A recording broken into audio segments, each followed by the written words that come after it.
Yeah, and I mean, I hear that even I like you call them scholars, right? Not kids, it's scholars, and I think even that subtle thing, there's something in that which is important. It in and of itself removes that power dynamic a little bit of student versus teacher. It's just a scholar, somebody trying to learn, somebody that's here that's trying to get wiser, smarter, better. So I get that. Let me throw this out maybe towards the end. I mentioned we might get a little philosophical. So we've talked about diversity and inclusion, race obviously being an aspect of that. We talked about teachers.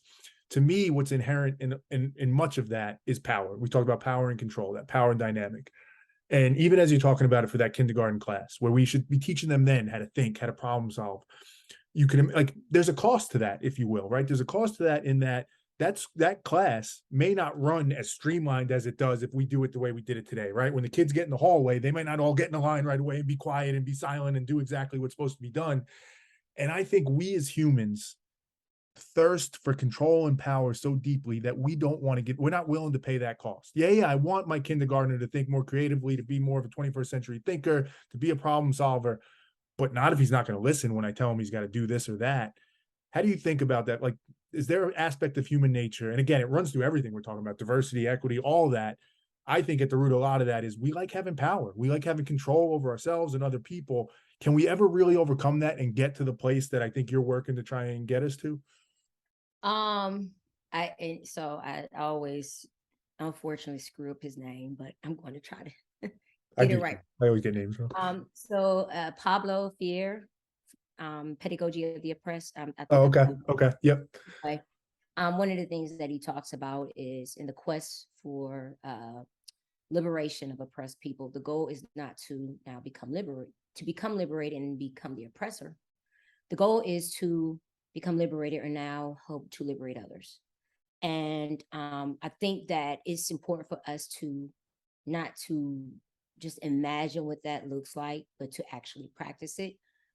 There is research that talks a lot about the hidden curriculum, and depending on what your SES status is, determines the type of curriculum you get. Right. So, like typically, this research is like, but her name is Annie, and it's like 20 years old. But basically, what she said is, you know, if you are poor or lower class, you're taught how to work.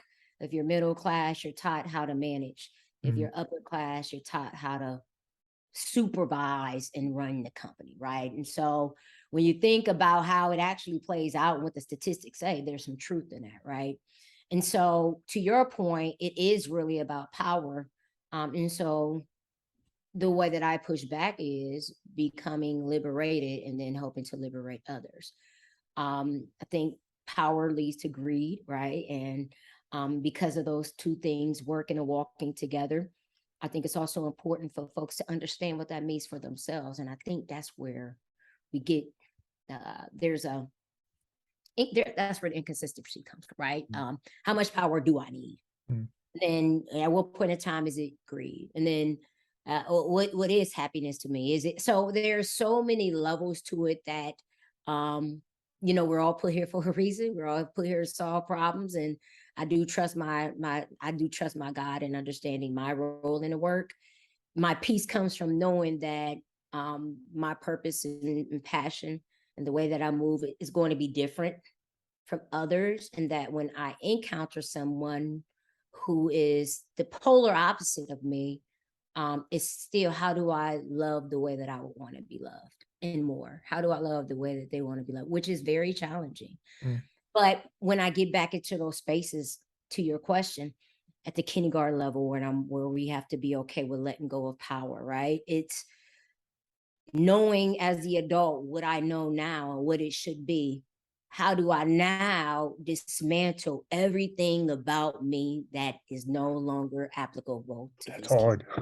And so that's really what we're asking folks to do in this space. And that takes time. That's why the sense of urgency I go back and forth with. But again, it goes back to how do we start with the scholar, because the scholar is going to end up being the new Yeah. teacher, new police officer, the judge, the nurse. So it's how do we start that? And I'm gonna go back to what is really being polarized now is what we're teaching. And some folks will talk about, the truth behind history being, enter into the spaces of classrooms, but that is how you actually, um, you know, dismantle the assumptions and the beliefs behind how we teach and why we teach and what we teach. And it's not even about critical race theory, right? It's really, although as a researcher, I understand it, right? Mhm. It's really about how are we helping people to understand their history and make connections to it. So now they can advocate for themselves the way they want to, not the way I'm defining it for them, not the way that I see it working in society. It's how do I give you the tools to critically think and solve problems in ways that you can advocate for yourself and for your community in whatever way you want to frame it. Mm. And if we operate from that stance where we take away our own values and beliefs, we have more of an opportunity to open up those classroom spaces where we're not taking a student getting up to walk to sharpen their pencil without raising their hand personal. Like, why are we policing bodies that way? Because Mhm. now I'm writing them up, right? And it's like, well, you want me to be a free thinker, but you don't let me practice it. So being able to help students even in that space, right? I used to talk to my students all the time, like, you don't agree with me? Okay, well, let's talk about it. And I want you to point out what it is that you heard in a respectful way. So I'm even practicing that for them, right? And with them. So that when they get to a point where they have a supervisor that they don't agree with, and they might be in the right position, I know how to talk to you in a way that we could get some things accomplished. Mm. And so I think it's just really approaching it from a different way. Mm. It illustrates so beautifully the work you've done yourself to be able to do that, right? Again, the way you say it, it sounds, and I'm not saying it's a negative way. I'm saying it because you've honed it, you've built it. It sounds easy, right? You're talking to a student. Oh, you don't agree with me? Tell me why you don't agree. Let's hear that.